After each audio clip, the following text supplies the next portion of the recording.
You could call this chat with Barry an ARI roundup. It was a look back at the season in 2024, how the races went, how the prize giving went. It was absolutely amazing to see so many of the athletes turn up for the prize giving this year. Very few were missing, so it was absolutely amazing, both for the team and the solo races. And then myself and Barry had a chat about looking forward for 2025 between the Nagels in February, that's a team adventure race, and the solo adventure races with the series kicking off in Kenmare, Quest Kenmare. So really looking forward to that. We were just talking about being out in the course as well during the races. Barry always pops up the dome.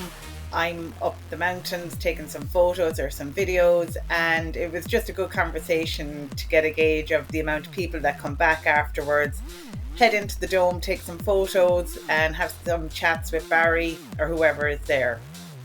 Hopefully this year we'll get another sleeve for the dome, so a little bit more wind protection, which would be absolutely amazing. Anyway, without further ado, let's get into the chat. It was really good. Hey Barry, how are you? Not too bad, Lorraine. That's bad. And you? Sure, I'm grand. I could be moaning, but sure I won't. Oh, sure. What's the point? It has to be positive. What is the point? As long as you have power back in Limerick now, you're not too bad. We have power in Limerick, yes. Yeah. We never lost it in Wexford, but we're always good. We're good that way anyway. The sunny southeast, huh?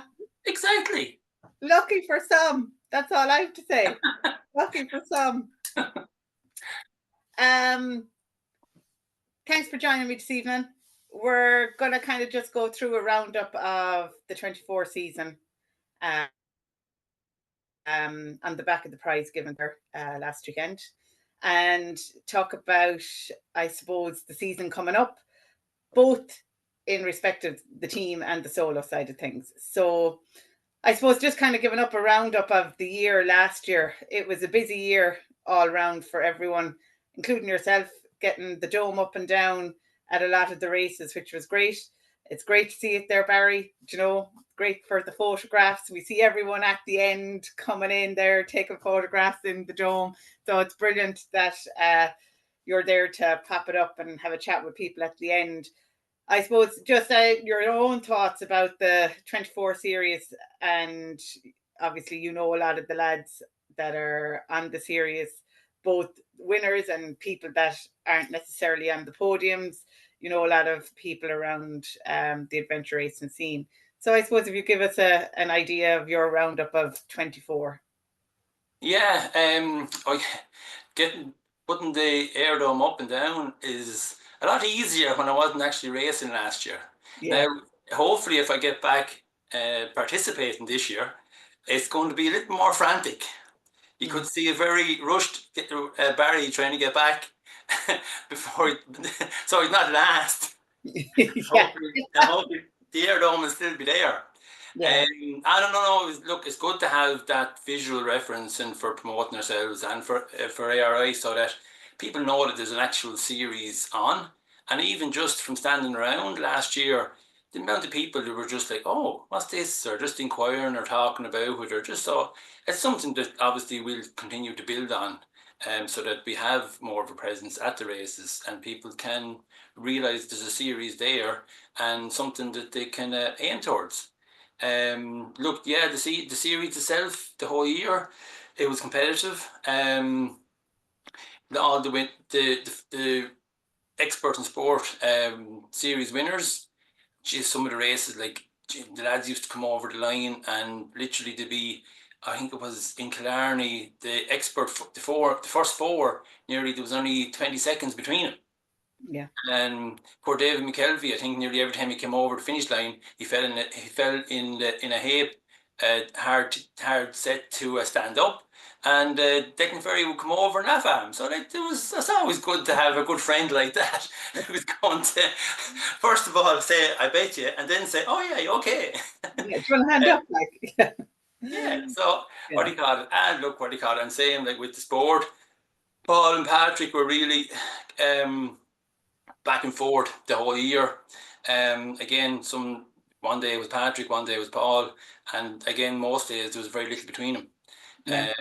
Throughout the year, Caroline in the sport, Midlocton, she really did kind of run away with it to a certain extent because like she won 5, 6 races, and Denise was really on her heels all the time, but just Caroline had that bit of an edge that kept her right up there. And sure, the expert women again. And Geraldine, just going back to the sport, like you have Kevin there and the guys, and he's champing away there at their heels as well.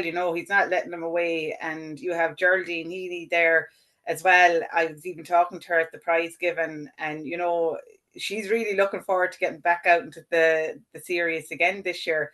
But it's great to see them still have the hunger to go back and fight for it. Like, Yeah, oh no, no, definitely they have. And like Kevin didn't get to do as many races this year as he probably would have done in previous seasons. So hopefully he'll get out for another couple of weekends.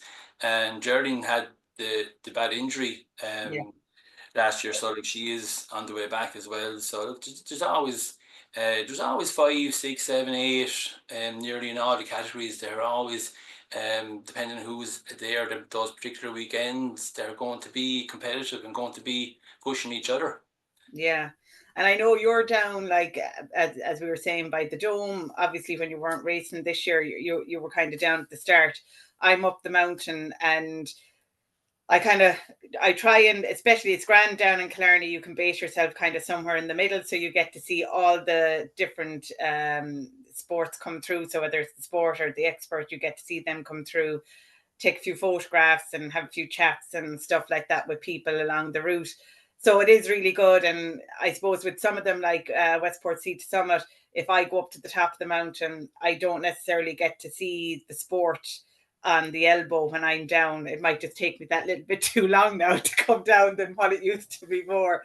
So I don't get to see them too much. But I mean, there's such a great atmosphere, and camaraderie between them, that it's really nice to see. And I suppose you were just going to go on to the expert, Barry, before I rudely interrupted you there, just to go back about Kevin and Geraldine. So I suppose coming into the expert then.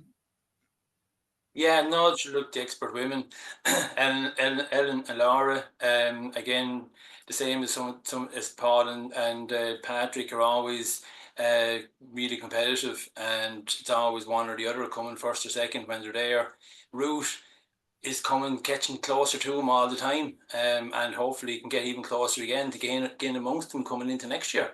Yeah. Um, and yeah, no, look, it'll be Laura was 2023, Ellen was 2024, so it'll be interesting to see then in 2025 where it goes this year. Yeah, I think it kind of really depends though. Like, you never know on the day. You might be looking at the course, you might be thinking, oh, does that course suit Laura or Ellen better? Or actually, was somebody racing last week? Were they abroad? Were they doing a trail run? So sometimes it's just hard to know once they come in what's going to happen, because we might necessarily know if they were racing a trail race the weekend before or 2 weeks prior that might have taken a bit out of them on their legs. So that can be interesting to see. Yeah, and it's great to see with so many of the series participants, they're starting to branch out further into Europe, even for different events, for trail runs with Laura. Paul O'Brien at the moment is doing a lot of high rocks, even. I think he's in Turin this weekend. Yeah. And what do you call it? More some of the rest of the lads, they're doing more of the longer races in Europe. Where's Johan's away this weekend as well in Yeah, New Zealand. New Yeah, Zealand. So with Paddy. Yeah. So um, there's two of them out there representing adventure race in Ireland. Yeah, and they finished long course, and I think 13th overall. It's the Magnificent Adventure Race New Zealand. yeah. So look, it's great to see that caliber of athlete involved in the series, Mm. and hopefully going forward we can attract further competition and more that caliber of athlete into adventure racing Yeah, in 2025. And look, that's where ourselves as a voluntary organisation that we can try and push and promote and just get that visual visual reference out there for people to actually hear about that might not have doing different events. That just could try that, Yeah. and that's something that we'll be hoping for this year. Yeah. So that the winners this year will hopefully, the winners from last year will hopefully have a harder job this year Yeah. of trying to win the series. Yeah, yeah. And it's great to see the crossover. Like, Johan does a lot of the solo races, but he's also done a lot of the team races and organized some team races for Adventure Race in Ireland. So it's really important to see that crossover. Um, the Nagels Adventure Race, which is on, I think, the 22nd of February, which is a team race, we've seen a lot of newbies kind of enter that, and some of them would be crossing over from the solo side of things. So it's great to see that people giving the team adventure racing a go. You know what I mean? We tend to try and hold a lot of those races kind of early on in the year before it starts to affect the solo races, kind of warm up or whatever you would like to call them. But it's a great opportunity for people to get a taster for the team adventure racing. And with the calendar open this year, I know we have the Beast this year coming up, which is great. But it's great to see so many of the team adventure racers at the prize given this year from 2024, and how many of them was it their first time winning a series. It was actually amazing. We like every category there this year, there was a winner out of it, which we didn't have in the previous 2 years. So that was actually amazing to see this year. And kind of it'll give you heart to know that it's great to see that females are willing to race together, try the navigation, give it a go, both in the sport and the endurance, or the sprint and the endurance. And it's great to see that lots of mixed teams coming together, as well as obviously the male teams there that would be quite strong out the front. Yeah, oh no, look, it's the team adventure racing in Ireland, and hopefully with the Beast, will give it a higher profile. And it's, as you know, like, it's something we're trying to build. So like, it has so much opportunity, and there's so many options for people to actually go into it, to give it a go, and to just experience that they're working in twos, in teams, and getting around on an adventure race, and bringing that extra little element of orienteering into it. It should be anything that any solo racers should be striving to try and actually experience and try and participate in. Yeah, So like, the room is there for it to grow exponentially in the next yeah, couple of years. yeah. And like you take a look at New Zealand. We're talking about the two guys there out in New Zealand, and we also know Sean Stewart, another previous series winner on the solo series. He's out in New Zealand as well, and he's back to do coast to coast. Um, so that's amazing. I was talking to Sebastian. Sebastian happened to mention it to me, so it's great to hear that. I sent Sean a quick text to wish him the best of luck for the race out there. But it's amazing to see, you have an ARI series winner who went out and did coast to coast a few years ago and has gone back now to do it again. And it'll be amazing to do a bit of dot watching for that, for sure. Oh no, definitely. The more names that we recognise, the more you're interested, the more attention that the ARI and the adventure racing in Ireland is going to get. Mm-hmm. And that's what it's all about. Like, because there would have been times when adventure racing, I would have mentioned it to people that would have been around here that would have known as like, oh, what's that? Yeah. So it's just getting them, and getting the profile out there, and getting the racers on the team and the solo side, the profile, so that they have the opportunity to go nationally and go internationally with it. Because they do work very hand in hand. Like for many years, I raced solo and I raced team adventure racing. And they kind of complement each other because you get the training from the solo side of things. So you're, accountable to yourself to do that training and to race that race. And then you're fit and found and happy out and ready to go on a team. So I think they complement each other nicely. Mm. Oh no, they definitely do. They definitely do. Like you've done both as well, Barry. You've done the solo racing and you've done a couple of the team races. Yeah, yeah, no, no, it looks right. Would have started with the solo for years and years, and probably Mm. the last 2 or 3 years, then got into some of the team races. And yeah, look, I'd love to be able to do more of them, but just the body won't allow me. That's my problem. Yeah, yeah, I need two good knees, especially for the longer ones. for, for sure. For sure.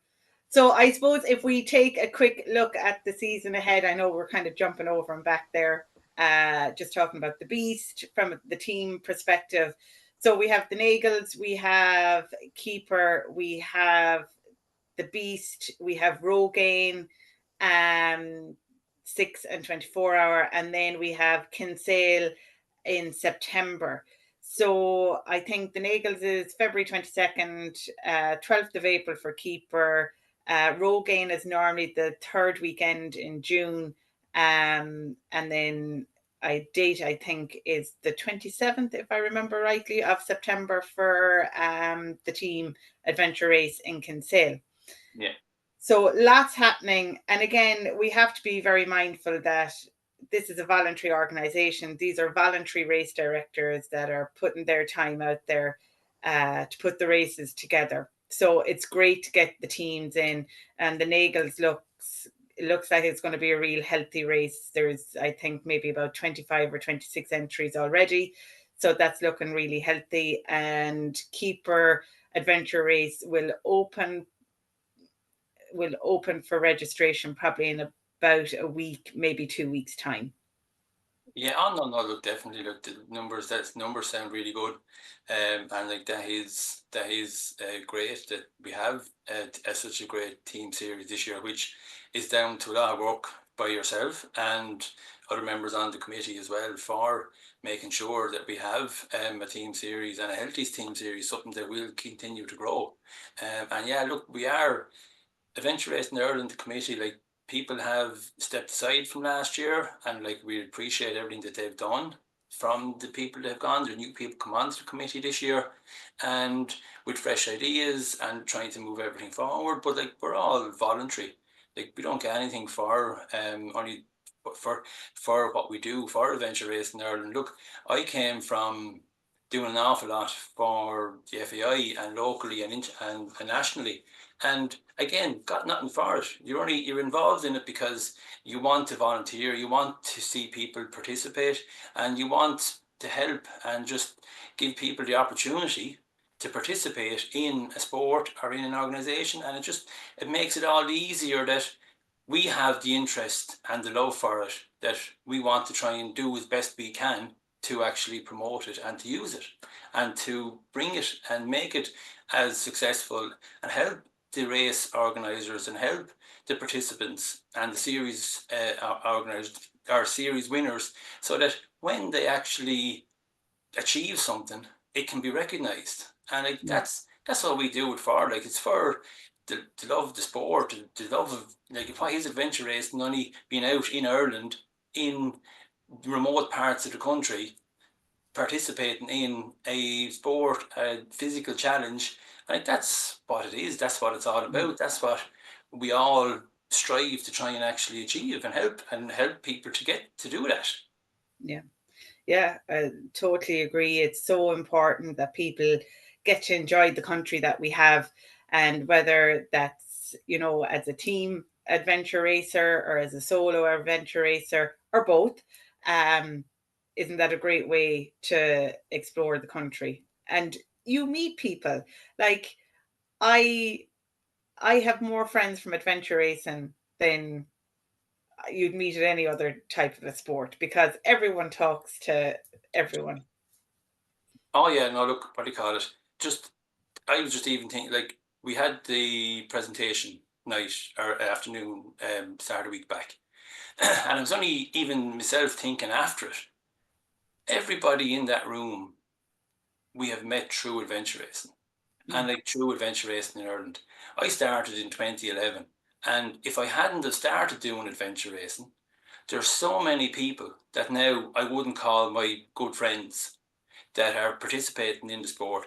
Some are I've known a lot longer than others. People have come into the sport and gone out again, that would have been you would have connected with and would have talked with, and like it's a huge part of it. Like literally, when I was looking, we obviously last week we had a great turnout, and Yeah. say that you were friends, you could talk to, and you could have a laugh with everybody in that room. I think it's unique. Yeah. Usually, just I think it's unique. I don't think there's any other organization where like you could literally go to any table and just chat with somebody and say hello and talk to them, whether it's about life or whether it's about adventure racing or whether it's about what their challenges are for 2025. And like even the participants themselves are very nice to Yeah. each other and appreciative of what they're of the effort that everybody puts into it. So Yeah. like that was something. Even I was just thinking back, I was like, wow, like I came into it knowing nobody, and then have friends in it for 8, 10 years, and have Yeah. people that have gone from it. Yeah. In 2012, this is the good one for you now. I'm not giving you the full story on this now either. So not now anyway. But like in 2012, on the third cycle on Gale Force West, I met somebody who I ended up in a relationship for 3 years with. Gosh. So like you just don't know, like you Yeah. just and like people that now, like probably the longest too. Probably Laura was probably the longest I know, the longest from the adventure racing, Mm. and that's just, and then everybody else. Just every year you come across new people that you're going to talk to and you're going to have that similar interest in the sport. Yeah, for sure. It is. It's a great community, to be fair. I know sometimes it can be a bit daunting when it's your first one or two and you see lots of people kind of talking and you might be there on your own. I know lots of people that have gone to adventure races on their own. But I think generally speaking, most people are friendly at them. So hopefully it's a good experience for everyone. I suppose looking forward to the season ahead, Barry, with the races and the series, the solo series, as we spoke about the team there now. So focusing on the solo series at the moment. Um, another tight year of racing ahead, I'd say. Yeah, yeah, I don't know, definitely. um, we have starting off in Kenmare Yeah, on the 8th of March, and yeah, then Glendalough. So like they're the first two requests to start off the year, and like it's going to be another close year. Then what do you call it? I won't name them all out. Unlike you, I had to write him down so that I'd remember them. so so we won't I won't go through them all individually. But yeah, look, Quest, Gale Force, Monty, Fear, Sea to Summit, all on the expert. Then the sport, you have Quest again, War, Race to Glory, Knock Me Down, Sea to Summit, um, and Clarny again. Like we've two new races coming into it. With Monty on the expert and Knock Me Down on the sport, which is going to give people something to aim for that's slightly different and they wouldn't have done before. But then all the other races will be a big challenge. And like, look, it's the best five. It's the best five, isn't it, of the nine yeah, results? So yeah. like, but again, like we'd hope and that we can actually, as many races as possible, are competitive. Mhm. And that people are actually on from the series and want to go out to try and actually be successful. And again, it'll be a nip-tuck battle, I'd say, throughout the whole year. You'd hope that to be two or three or four newbies or people who have like come back into the series who haven't been there for the last couple of years. I've heard of rumours of a couple of names that might throw the cat among the pigeons with some of them, which would always be good. Yeah. And what do you call it? People who have been in competitively in the series before and would look to try and actually get back into it this year. So yeah, look, And, going to and be an exciting year. we saw Killian Healy come back last year at a couple of races. So it'd be interesting to see. Possibly he might come back this year as well.